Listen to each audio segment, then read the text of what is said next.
Hello there, I'm Robin Adams in Paris, home of the 2024 Olympic Games, and this is Africa Matters.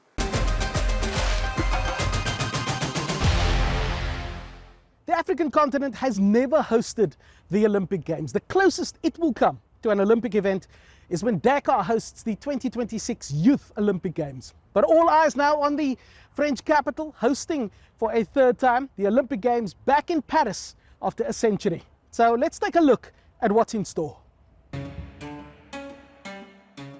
The world's best athletes gather in France for 19 days of Olympic action. Over 10,000 will take part in 329 events, hoping to cement their names into sports history. The Games are on. Medals in 32 different branches are up for grabs. Surfing, skateboarding and sport climbing return after their debut at Tokyo 2020, while baseball, softball and karate have been axed from Paris. And athletes will compete in breakdancing, more commonly known as breaking, for the first time as the Olympics are trying to appeal to younger audiences. I think breaking is going to do so well in Paris. I pray that we bring the most hype, that we steal attention from the other sports, and they can all just, they're going to hear the music and they're just going to be so curious and be like, what's going on? Breaking might break the mold, but millions are expected to tune into classics like swimming, track and field and diving. Simone Biles will return to the Olympic Games in gymnastics after getting the twisties in Japan, this time looking to become the most decorated American in Olympic history. I never pictured going to another Olympic Games after Tokyo just because of the circumstances. I never thought I would go back in the gym again, be twisting, feel free. Team USA are also bringing all their NBA hotshots as the likes of LeBron James and Steph Curry aim for the gold. But it may not be easy. It almost lost its shine to Africa's top African team, South Sudan's Bright Stars, in a pre-Olympic game. We know that the fight is not over, and it's on us to continue that and continue to show the world that South Sudan is here. So for us, that's why it's so meaningful. Whenever we put on that jersey, we know that we're not just playing for ourselves, but there's a whole nation, country behind us that seeing us as a beacon of hope, to change the narrative and just continue to bring optimism and positivity back to the country. For the first time in Olympic history, athletics gold winners in each of the sport's 48 events will receive $50,000 in prize money from the world's athletics governing body. Tennis superstars Rafael Nadal and Carlos Alcaraz will be teaming up to bring Spain the men's doubles gold, while Novak Djokovic gives the singles event potentially one last hurrah, surgically repaired knee and all. The Summer Olympics are one of the most watched events of the sporting calendar. Approximately 3 billion people tuned in to witness history at Tokyo 2020, and the Paris Games look to meet that goal. All eyes are on the athletes marking their names as they aim faster, higher and stronger. Grace Kuriakanja, Africa Matters. For the first time in Olympics history, track and field athletes will not just be chasing gold medals. There's also $50,000 in prize money to accompany those gold medals, courtesy of the World Athletics governing body. Even though the United States has won the most number of medals in track and field, African athletes continue to give them a run for their money in the long distance races. Let's take a look at some of the African winners from the previous Olympic Games in Tokyo. Kenya led the African track and the medals table with 10 of them in athletics, but only 1 in para-athletics, while Tunisia topped the Paralympics table with 11 medals in para-athletics, para-judo and para-powerlifting. It had 2 more in Olympic swimming and taekwondo. Meanwhile, Egypt collected 7 medals in para-powerlifting and para-taekwondo and 6 karate, wrestling and taekwondo Olympic medals. There is a sizable media contingent following all of the African performances, all of the African stories. One of them is Elias Makori, who's traveled here all the way from Kenya. It's so good to have you on the program. I'd love to get your insights around why it is that we see such great performances from African athletes at the Paralympics rather than the able-bodied Olympic Games. We saw that in Tokyo 2020. Is that likely to be a repeated scenario, do you think, at Paris 2024? Yeah, I think we'll see another great performance by African para-athletes. And I think maybe the motivation behind it is the way they are, sort of looked down upon. People don't give them as much support as the able-bodied athletes. You find even the reward system for the able-bodied athletes is different from the, the para-athletes. So it gives them an extra motivation to come and show that, hey, look here, guys, we are also able to perform and win the gold medals. Like in Kenya, for example, I know the team this year will be stronger than in Tokyo. Which other African teams do you think to look out for at these games, and in which sports? Well, I mean, it's going to be an African Olympics, if you like, because if you look right from track and field, we have 3 very strong Africans running in the 100 meters. It has never happened before that you have big people, Akani Simbine from South Africa, we have Letsile Tebogo from Botswana, and Ferdinand Omanyala from Kenya. All the way to the marathon, Eliud Kipchoge, we have very strong athletes from Kenya. Let's talk challenges. What are some of the challenges that African athletes face before and that kind of lead-up period to the Olympics, and then during the Olympic Games as well? First big problem is financing and planning. The budgets are very low. If you look at the African countries, the ministries in charge of sports really are like an afterthought. The kind of budgets they get for the major games, major championships like the Olympics are not as big as other ministries or Department of State, if you like. So the financing for preparation, the Olympic Games are not a 1 or 2 week event. They are a 4-year, 8-year cycle, because you need to start preparing your athletes. But in Africa, you find, people, it's like a knee-jerk reaction. When the Olympics are around the corner, that's when there's a lot of interest. The tickets are booked and the athletes are, given something. But 2 years before, 1 year before, 8 years before, nothing is done. So really, that's the biggest problem, lack of planning. And then again, the incentives are very few. You see, World Athletics has gone against the grain by introducing prize money for these Olympics, which is very good for African athletes because they'll earn something. Normally, you find, the gold medal and you have nothing to show in terms of finances. And you find athletes coming from, being Olympic champions to paupers, earning nothing. So the financial rewards, the planning before, and also the sort of, there's a big man syndrome. You find the big people, the so-called big people, cabinet ministers, federation presidents, they fly business class, first class, and the athletes are on business. So that's how they are considered, not too important, but yet they're the people who really make the sport, the athletes. So the political goodwill is lacking in many countries. The budgets are low, and sports is not really, hasn't been lifted to where it's supposed to be. When does that happen? How much longer does the continent need to wait to have its first Olympic Games? What would that A mean for the continent and B for the world as a whole? Well, I think it will be almost impossible for Africa to host the Olympics in the current setup, because if you look at football, South Africa did host the World Cup in 2010, and that was because of the affirmative action by FIFA rotating the tournament across the continent. So it was Africa's turn as a continent to host. Unless the International Olympic Committee says, look here, we need to rotate the Olympics. It's in Europe now. It's going to be in the US in 2028. It will be in Australia in 2032. Why can't it come to Africa in 2036? That's the only way. But I believe Africa has the ability. Cape Town did a very, very strong bid for the Olympics in 2004, which went to Athens. So I believe unless there's a deliberate move by the IOC to have affirmative action, it will be difficult for Africa to bid and win a bid towards the Olympics. Just before we let you go, the standout kind of events that you're looking forward to covering over the next 3 weeks here at Paris? Definitely rugby is one of them. We are the Stade de France. We have a strong Kenyan team.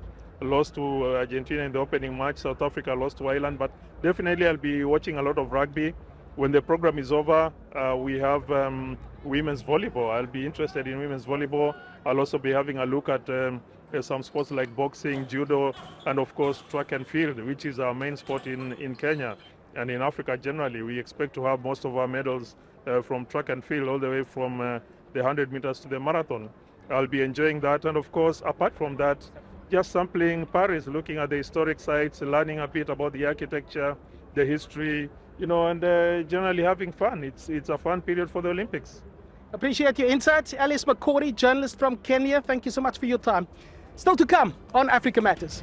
I am Palum David in Abuja, following the story of Nigerian athletes preparing for the Paris 2024 Olympics.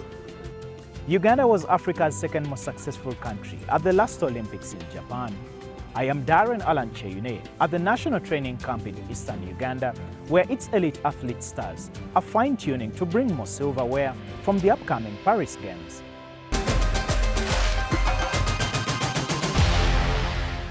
South Africa is pinning its hopes of medal glory on swimming, rugby and athletics, trying to put the disappointment of Tokyo's Olympic Games behind them. That particular campaign yielded just 3 medals, 1 gold and 2 silver. Ntapeng Motema caught up with Team South Africa. Putting in the final hours of training on home soil before Paris, the men's national rugby sevens team is going all in. They are looking to do better than they did in the last Olympics, where the team finished in 5th place. For this one, we're just taking the momentum that we've had from the season. We ended up on a high note qualifying for the Olympics. We just want to use that momentum and take it into the Olympic Games.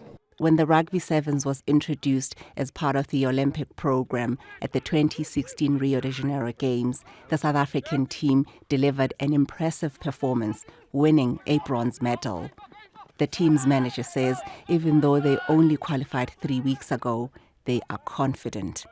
Our job is to make South Africa proud, to do the best we can. We've prepared well with short notice, but we're excited. Team South Africa is taking 140 athletes to Paris, far fewer than some teams in Europe and America, which are sending double or 3 times that number. The main reason is money. The South African Olympic Committee was only able to raise the funding needed to prepare for these games a year ago. So the $3.6 million that they've raised from corporate sponsorship will be split, a portion for these games and the rest for the next Olympics in Los Angeles. Going into Paris, the South African Olympic Committee is confident that swimming is where the country has high chances of securing medals. Of the 38 medals post-apartheid South Africa has won since returning to the Games in 1992, 16 have been claimed in the pool. But the team's coach says their focus is not just the podium finishes. What he wants is for his swimmers to focus on achieving their personal bests. The only thing that we have some control over is our own performances. And the objective for us is to deliver our best performances in Paris. The teams representing South Africa are spread across 19 sports, and they include skateboarding. Dallas Oberholzer, one of the 3 skaters representing the country who is going to the Olympics for a second time, says he's made sure that his preparation goes beyond just physical training. So yeah, this time around I've really enjoyed my journey to Paris. I've made sure that along the stops, I've made time to go surfing in Bali, do some mental health in the jungle. I've really made sure that I have like a holistic approach to my skateboarding and not just skate, As the athletes prepare themselves for this ultimate competition, they hope to raise their game to its highest level. Ntapeng Motema, Africa Matters, Johannesburg. Also hoping to raise their game is the Ugandan Olympic team. They've become somewhat of a powerhouse in athletics over the last 2 decades. Darren Alancheyune reports. Horizontal is a common position for elite athletes, and this session is important to relax Peruth Chemtai's muscles. It's part of the final touches in Uganda's training camp before Peruth competes at the Paris Olympics. My training is going well. Actually, my body is looking well. I'm ready for goal. I need to defend my title in Olympics. I thank my coach because they give me nice program. And then some exercises for hurdles. I respect him so much because she loves me so much. I love him so much. Peruth's coach, Adi Reuter, is also preparing 5,000-meter Olympic champion Joshua Cheptegei, the country's most decorated athlete ever. Cheptegei also won the 10,000-meter silver medal at the Tokyo Olympics in Japan 3 years ago. This time, the 27-year-old wants to convert it to a gold medal and end his 10-year stint on track to focus on marathon running. And I see how the training sessions are going in the last few weeks. Then he's on the level of 2020, the year that he was running the world records on the 5 and the 10,000. So in that year, in my opinion, he was even better than in 2021, and he was winning the gold and the silver medal. This will be Uganda's 17th appearance at the Olympics since its debut at the Melbourne 1956 Games in Australia. Uganda boasts 11 Olympic medals, of which all 4 gold medals are from athletics. In Paris, 27 competitors will feature in 4 disciplines, including cycling, rowing, and swimming. Of that team, 21 will feature in track and field events. The Olympics is the ultimate stage in global sport, but qualification remains a challenge for many. In my opinion, the facilitation from the side of the federation government, that must also grow. It must grow with the level of the athletes. And you see still, especially here in the Sebei, because most runners are coming from the Sebei districts, the facilities for young athletes are still for poor quality, still struggling for them to survive. Yeah, in my opinion, that is something that must also go to a higher level, more support also when young boys and girls start training. The government's annual budget for 51 sports disciplines is at about $8 million. And while that may not be enough, these athletes represent arguably Uganda's best generation of track and field talent. They have dedicated their lives to the sport, and winning medals at the Paris Olympics won't only lift their profiles, but rather seal their legacies. Darren Alan Cheyune, Africa Matters, Kapchora, Eastern Uganda. A lack of training facilities is a challenge that most African athletes face. Nigeria is no different. Paula David has discovered that the country's superstars are digging deep and drawing inspiration from their best ever Olympic outing at Atlanta in the United States 28 years ago. Nigeria's first individual Olympic gold medalist, Chioma Ajunwa Opara, still remembers her long jump win at Atlanta 1996 vividly. 28 years later, no other Nigerian athlete has matched her. To get a gold medal in the Olympics is not an easy thing. You really have to work for it. And our preparation sometimes does not tally with the way the world-class athlete people prepare. You know, you cannot tell somebody that is going to Olympics to prepare just for 6 months or 4 or 5 months. It's not done because other countries are not joking, they are not playing. The Nigerian Olympic team says their target is to win more gold medals and perform better than Atlanta 1996, where Nigeria won 2 gold medals, the other coming from men's football. Let's welcome Wrestler Blessing Oborududu has a couple Olympic competitions under her belt.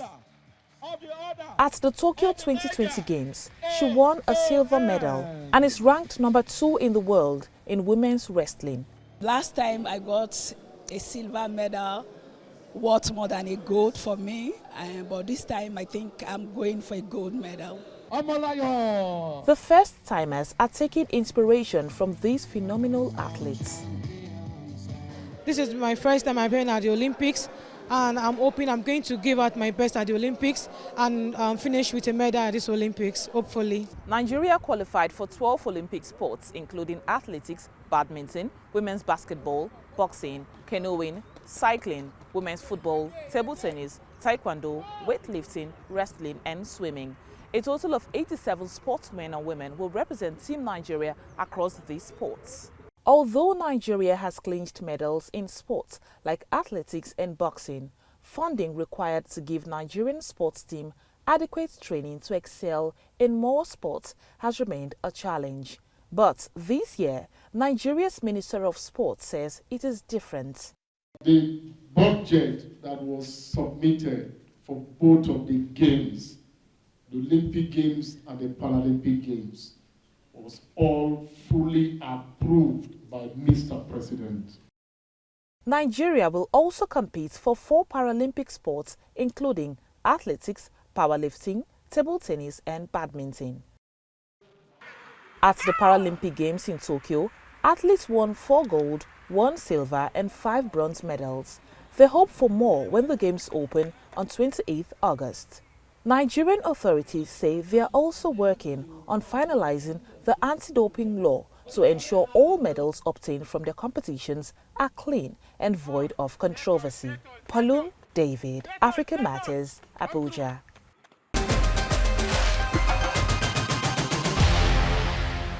For the first time, a Moroccan equestrian has qualified for the Paris Games. It is a big milestone, not just for her, but for the entire Arab world. She's the first rider to represent the Middle East and North Africa region.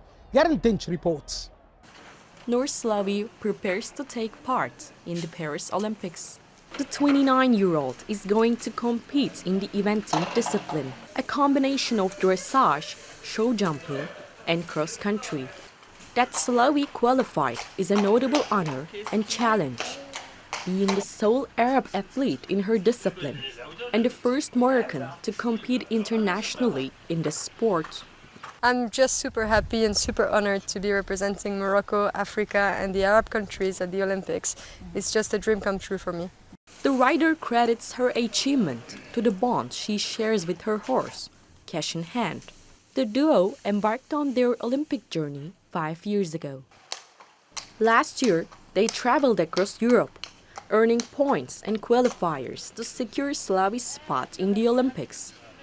Their experiences have prepared them for Paris, where they'll encounter an intense competitive environment and its pressures.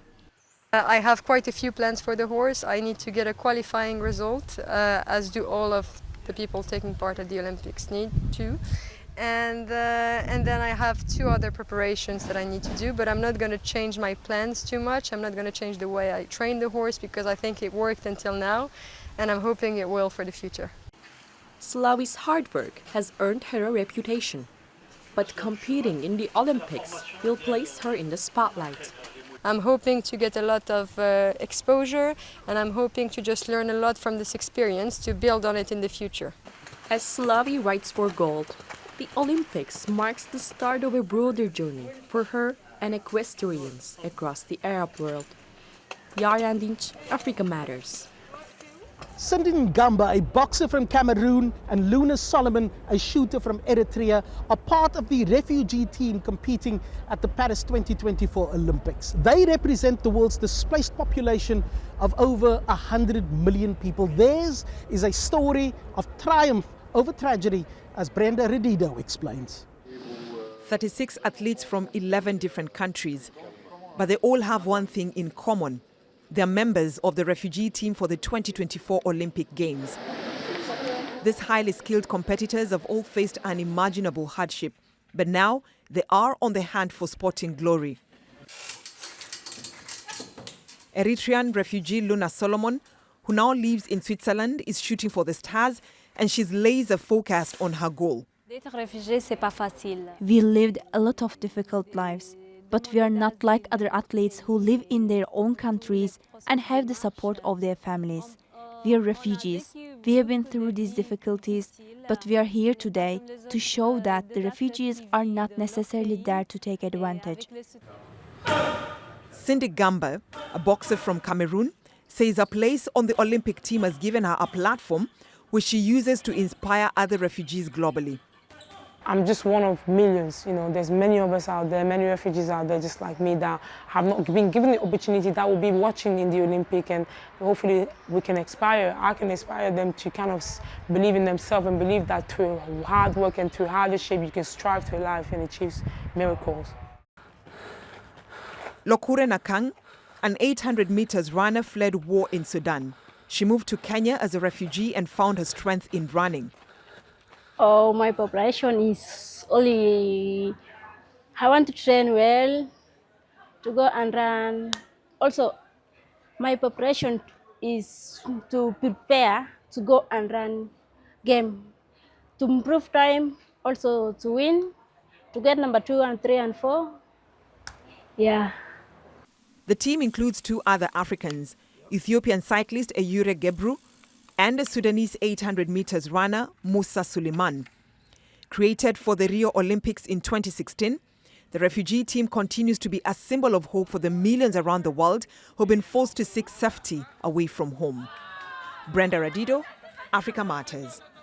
And that'll do it for this edition of Africa Matters. As always, we appreciate your comments, suggestions, feedback, story ideas. One of the social media handles for our show at the bottom of your screen right now. From myself, Robert Adams, and the rest of the team here in Paris, thank you for watching and see you next time.